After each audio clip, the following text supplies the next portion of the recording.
We've already kind of, I agree with you. The biggest thing they need is they need Deshaun Watson to be the guy that they thought he was when they traded for him. These are the three biggest weaknesses other than that on the Browns 2024 roster, according to Dog Pound Daily. Number three, they say linebacker depth. Jeremiah Owusu-Koramoah, breakout campaign, but he's the only returning starter. Number two, left tackle. Conklin injured, Jedrick Wills injured, DeJuan Jones injured, so that's going to be interesting as well. And number one is backup tight end.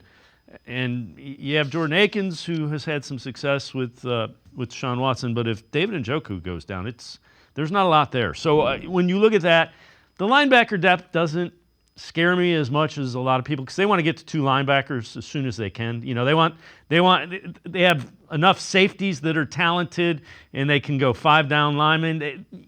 They're not concerned about the linebacking core. Left tackle's a concern.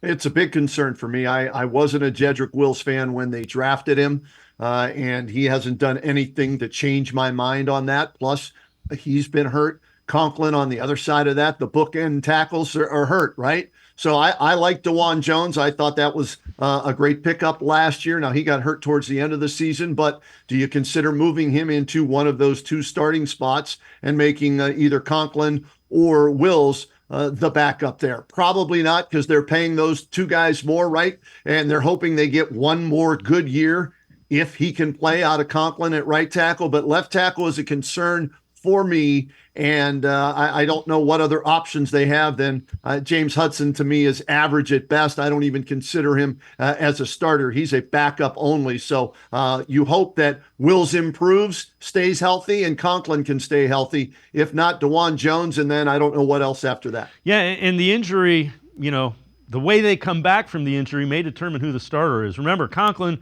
tore both his ACL and his MCL, which the other guys were MCLs only. So his rehab time is going to be a little bit longer. And that's why you're feeling good about what DeJuan Jones did last year in the time that he did play. He's a mammoth human being, right? And he showed some good athleticism, versatility. So the interior of the line, you feel pretty good about. The exterior, the bookends, not so good based on the injury history. The other thing is boy, you better hope David Njoku doesn't get banged up and have to miss some time. I mean, he played through some really interesting things this season ago, but there's not much behind him. No, there's not. And you would think that they would have addressed that more in free agency. Maybe they're waiting, and this is always a possibility, right? We're only at the OTA stage. Maybe they're waiting for a veteran to get released in training camp, right? Somebody they can pick up on the cheap that has experience that they'll bring in to be that insurance policy in case David Njoku goes down. That's the only thing I can think of as far as what the strategy is there, because it's very weak behind Njoku.